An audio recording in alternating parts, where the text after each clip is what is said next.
There is a concept that my brain keeps coming back to over and over again.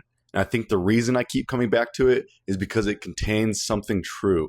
It is this: the first step does not have to be impressive, it has to be doable. I know that sounds simple, but I genuinely think this idea has the power to change a person's life. A lot of people fail to change not because they are lazy, not because they are stupid, and not because they are doomed. A lot of people fail to change because they imagine the first step as something far too large.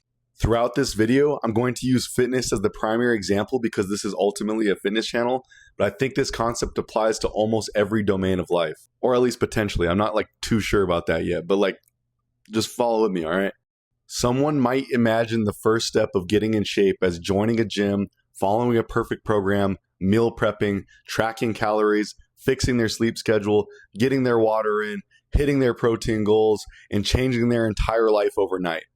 Sometimes people really do make giant changes overnight and stick with them, but a lot of the time that doesn't work. Sometimes we have to humble ourselves and take a first step that we will actually take, even if it is tiny. The big overnight transformation is often the fantasy version of the first step. The real first step is usually much smaller than that. Sometimes the real first step is so small that it looks pathetic. All right, so let's say, hypothetically, you're trying to become fit, healthy, and a strong person. Maybe the first step towards that goal is looking up gyms near you. Maybe it's putting on your gym shoes. Maybe it's driving to the parking lot of the local gym and then going home without ever even stepping through the door. Imagine that. Not even walking inside, just driving there, sitting in the parking lot, and leaving. By itself, that is a pathetic attempt at getting in shape, right? And I think this is important to be honest about, because if all you ever do is sit in the parking lot, then it really is a pathetic attempt at getting in shape. And in isolation, sitting in the parking lot like that means literally nothing. But the point is that the value of the first step is not measured by what it accomplishes by itself. It is measured by what it makes possible next. And that is the whole idea of this video. That's the point that I'm trying to get across here. Because if driving to the parking lot leads to walking inside one day, and walking inside leads to getting a tour, and getting that tour leads to buying a membership, and buying a membership leads to 5 minutes on the treadmill, and that leads to 10 minutes on the treadmill the next time, and then that leads to trying a couple machines the next time after that, and that leads to following a beginner program, and following that beginner program leads to the months of consistency, and that leads to strength and confidence and discipline and better sleep and better eating and a better life. Then after all that, was the first step really pathetic after all? Or was it actually the beginning of everything? That is what I want to talk about in this video. The problem: people aim at the wrong first step. I think one of the biggest mistakes people make is that they choose a first step based on what sounds impressive rather than what they will actually do. Not what they can actually do, what they will actually do.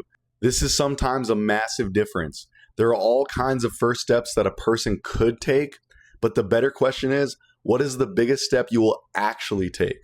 Not the biggest step you can imagine, not the biggest step you technically have the ability to do, the biggest step you will actually do. That is a much more serious question, because a lot of us spend our lives thinking about doing things instead of doing them. I sure know I do. That's a big thing for me. We think about making a YouTube channel. We think about getting in shape. We think about reading more. We think about fixing our lives. We think about improving our relationships. We think about becoming disciplined. We think about spending less time on our phones. We think about saving more money. We think about changing careers. We think about traveling more. We think about becoming the person we know we could be. We think about cleaning our rooms. And because we imagine the first step as something grand and dramatic, we never begin at all. That is why decreasing the size of the first step matters.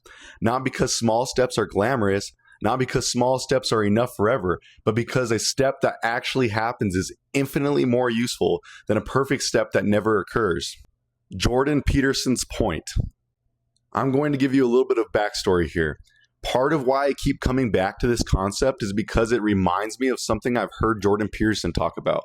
Sometimes the task in front of you is too large, so you have to break it down and keep reducing it until it becomes something you can actually confront voluntarily. That idea is so cool, and I think it's super valuable. If the task is too overwhelming, you do not solve that by continuing to lecture yourself about what the ideal version would look like. You solve it by reducing the demand until you arrive at a step that is real. That is not weakness. That, to me, is wisdom. And in my experience, this applies to fitness extremely well. People often imagine the first step of a fitness journey as if it should look like the 20th step. But if you demand the 20th step on day one, most people are simply not going to begin. So the right move is often to humble yourself and ask, what is the smallest real action that points me in the right direction? That question can change everything. Repeating a small behavior in a stable context. What is interesting is that this is not just some philosophical idea. It also lines up with behavior change research. One of the big ideas in habit formation research is that behaviors can become more automatic when they were repeated in stable context. That phrase is important, a stable context. In other words, if you perform a behavior over and over in the same kind of situation, the situation itself can gradually begin to cue the behavior. So if every day after work you drive to the gym, or every morning after breakfast you put on your shoes and walk for 5 minutes, that matters. Again, 5 minutes of walking is not impressive, right? But repetition in a stable context is part of how behavior begins to become habitual. The first step does not need to transform your body. It needs to be realistic enough that it can actually happen and be repeated. And that is one of the reasons I think people get stuck when they try to overhaul their entire life overnight. The plan is too large. It is too unstable. It is too complicated. And there's nothing anchored enough to repeat consistently. A small behavior in a stable context gives you something real to build on. Shaping and successive approximations. So this is where another concept becomes really useful, shaping. In behavioral psychology, shaping means building a behavior through successive approximations. That phrase, successive approximations, to me is brilliant. The basic idea is that you do not demand the finished behavior immediately. You begin with a behavior that resembles the target and then gradually move the standard closer and closer to the final behavior. Now, a real fitness journey is messier than a perfectly controlled shaping experiment. It also involves habit formation, linking different behaviors together, learning skills, and making conscious decisions. But the central logic is extremely useful. You do not have to begin with the finished version. You can begin with an approximation. Let's say the target behavior is, I am someone who trains consistently, follows a program, gets stronger, and takes care of my health. That is a complex behavior. You do not usually get there in one move. You get there through approximations. Looking up gyms near you is an approximation. Driving to the gym is an approximation. Walking inside is an approximation. Doing 5 minutes on the treadmill is an approximation. Trying a few machines is an approximation. Following a beginner program is another approximation. Training consistently is an even closer approximation. None of those things are the complete final behavior, but they are all pointing in the direction of it. And that is what makes shaping such a powerful and humbling concept. It means that sometimes the correct place to start is embarrassingly small. And that does not necessarily make you pathetic. It makes you honest. It means you are dealing with reality rather than fantasy. A lot of adults hate this because it bruises the ego. We want to imagine that because we are grown adults, we should be able to leap directly into the fully formed version of a behavior. But often we cannot. Often we need approximations too, and that is okay. In fact, it may be the only realistic way to move forward. Self-efficacy, why small wins matter. Another idea that fits this whole concept really well is self-efficacy. Self-efficacy basically means your belief in your ability to perform a particular behavior or accomplish a particular task. That belief matters because if you do not believe you can do something, you are less likely to begin, persist, and keep going when it becomes difficult. One of the most important sources of self-efficacy is successful experience. You attempt something, you succeed, and that success becomes evidence that you may be capable of doing more. That is why small wins matter so much. When you complete a small step, you prove something to yourself. You create evidence. You are no longer only imagining yourself as someone who might change someday. You have acted. Even if the action is small, it is real, and real action is powerful. This is why I love the idea of belief equals action, because the equal sign goes both ways. So action also equals belief. People often think they need to feel confident before they act, but many times confidence comes after actions, not before. You do not always become confident first and then start. Sometimes you start, and starting gives you a reason to become more confident. You drive to the gym parking lot. That is evidence. You walk inside. That is evidence. You do 5 minutes on the treadmill. That is evidence. Tiny evidence is still evidence. And if you keep collecting that evidence, eventually your identity can start to shift. Maybe you are no longer just a person who should work out. Maybe you are becoming a person who does work out. And that is a completely different thing. Implementation intentions, turning goals into actions. There is another useful concept here, implementation intentions. An implementation intention is a specific plan for when, where, and how you are going to act. It is often structured like this. When this situation happens, I will perform this behavior. A vague goal sounds like this. I need to start exercising. A more useful implementation intention sounds like this. After work on Monday, I will drive to the gym parking lot and stay there for 5 minutes. Or tomorrow morning after breakfast, I will put on my shoes and walk for 5 minutes. That is a real plan. It is small, it is specific, it is connected to a time and situation. It removes ambiguity. This matters because a lot of people do not fail because they do not want the goal. They fail because the goal never gets translated into concrete action. They have an intention, but no implementation. And that gap is where so many good ideas go to die. A specific action helps close that gap. Starting small does not make the goal small. This is where I need to come in and draw a hard line. I'm not saying that all it takes to do something great is a lifetime of tiny baby steps. I'm not saying that becoming strong, healthy, successful, disciplined, or skilled is easy. I'm definitely not saying that driving to a gym parking lot will magically get you in shape. It won't. Driving to the gym does not build muscle. Walking for 5 minutes does not create elite conditioning. Downloading YouTube does not build a successful channel. Big achievements are difficult. I hate to burst your bubble, but becoming strong does require years of training. Just like how building a career requires work, risk, failure, and uncertainty. Creating something worthwhile requires developing skills you do not currently have. There is no psychological trick that removes the price of doing something difficult. The fact that you can make the first step easy does not mean that you can make the entire journey easy. The first step of a mountain might be easy. That does not make the mountain small. What I'm arguing here is not that small steps replace big steps. I'm arguing that small steps can lead you to the point where you're capable of taking bigger ones. The small step lowers the barrier to entry. It gets you onto the path. And once you're on the path, the standard has to rise. That progression is built into the idea of shaping that I mentioned earlier. In a textbook shaping process, once one approximation becomes reliable, you stop treating it as if it's the final standard. You begin requiring an approximation that is closer to the target. So eventually you have to stop sitting in the parking lot. Eventually you have to walk inside. Eventually you have to train. Eventually you have to train consistently. Eventually you have to add weight, improve your technique, follow a program, recover properly, keep showing up even when the progress is slow, and eventually you have to tolerate discomfort. Eventually you have to do things that you don't feel like doing. Eventually you have to fail, you have to learn, you have to adjust, and you have to continue. The journey does not stay easy just because the first step was easy. Starting small is not about lowering the final standard.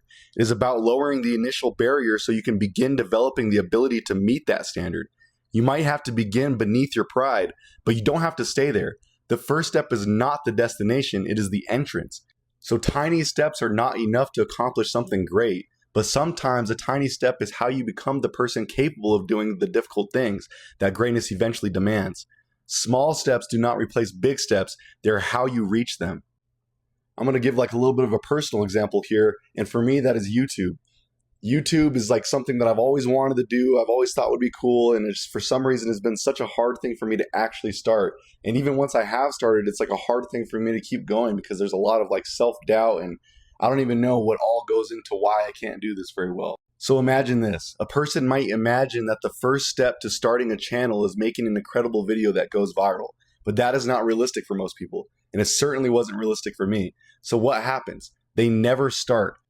But perhaps the first step is downloading the app, then making an account, then opening up the camera, then filming a 10 seconds of something random or stupid, then filming an entire video but never posting it, then posting something rough, then posting something slightly better, then learning how to edit, then learning how to write, then slowly developing a voice. Again, by itself, downloading the YouTube app doesn't mean anything. Downloading the YouTube app doesn't make you a content creator.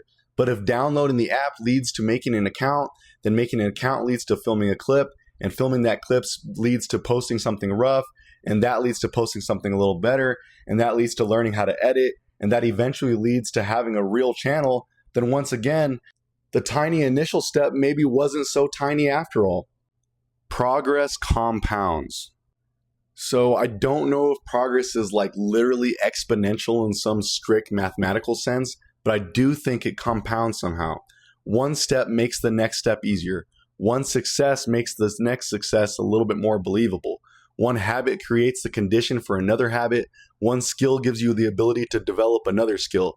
One shift in identity opens the door to bigger changes. And progress does not always have to move in a perfectly straight line.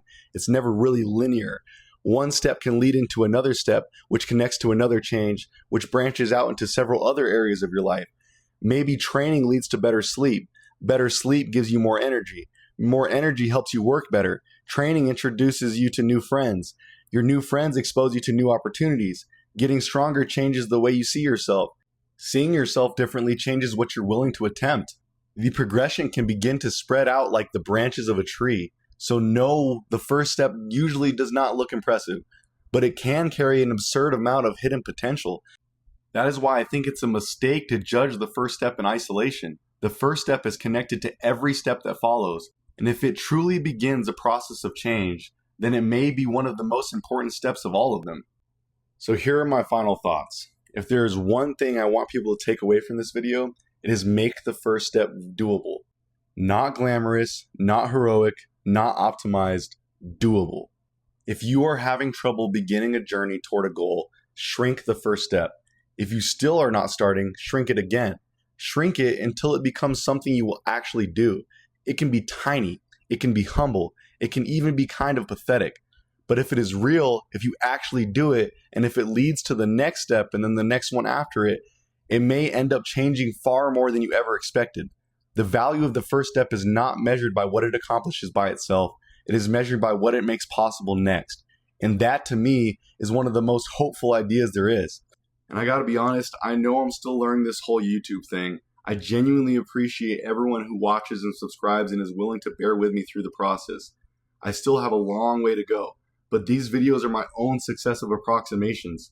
This is me taking the next step towards becoming the YouTuber I want to become. And I know I'm nothing great at it yet or anything like that, but like compared to the first video that I put out, I think they've gotten better and better, and I think the approximations are getting closer and closer to what I want to eventually be. And I'm not going to give up, and I'm not planning on stopping anytime soon, so I believe that eventually I will make consistent, high-quality, well-written videos. So thank you for everybody who's watching. Now get off your phone and go start something you have been putting off, even if the first step has to be tiny.